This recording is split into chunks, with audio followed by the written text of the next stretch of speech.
going to start off with an email question from David.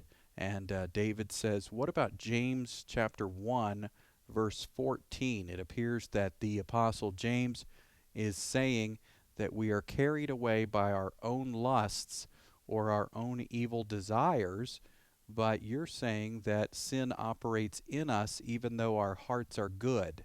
So how do you reconcile James chapter 1, verse 14? Well, David, thanks for your question tonight. Let me just read that passage of Scripture for those out there listening so you can get a sense of what David's question is.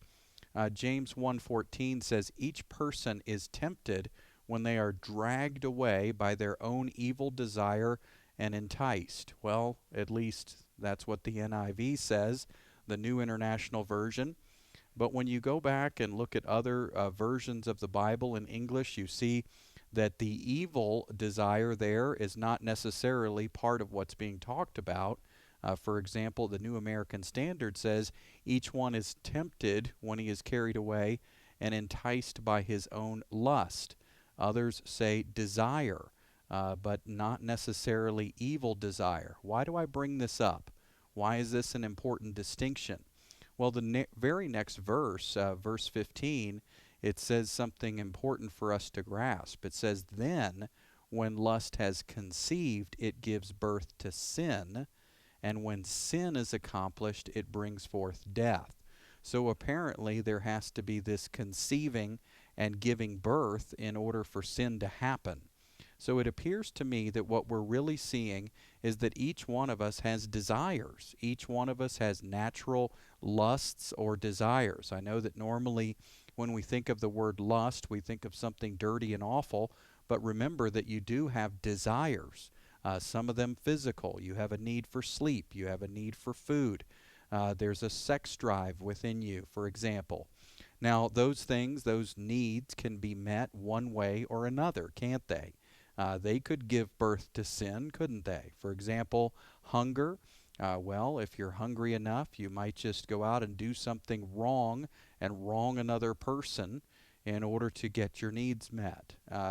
What about your sex drive? Well, that's God-given. I mean, God created sex. He created man and woman to enjoy sex, but at the same time, we could take those desires, those natural desires, and allow them to give birth to sin.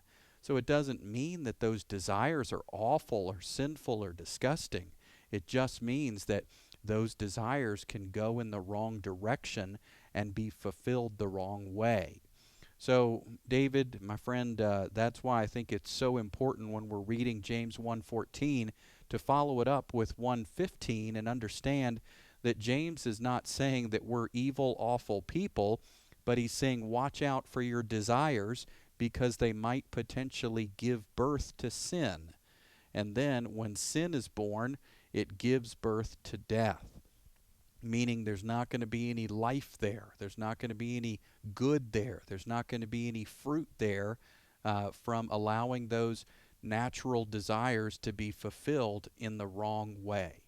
So in no way does this take away from us having a new heart or us having a new set of desires. In no way does this take away from us being new creations with a new spirit and God's Spirit living in us. In no way does this take away from our new identity as children of God. We just have to recognize that there are some natural human desires that can certainly be fulfilled in the wrong way and give birth to sin, and we shouldn't allow that to happen.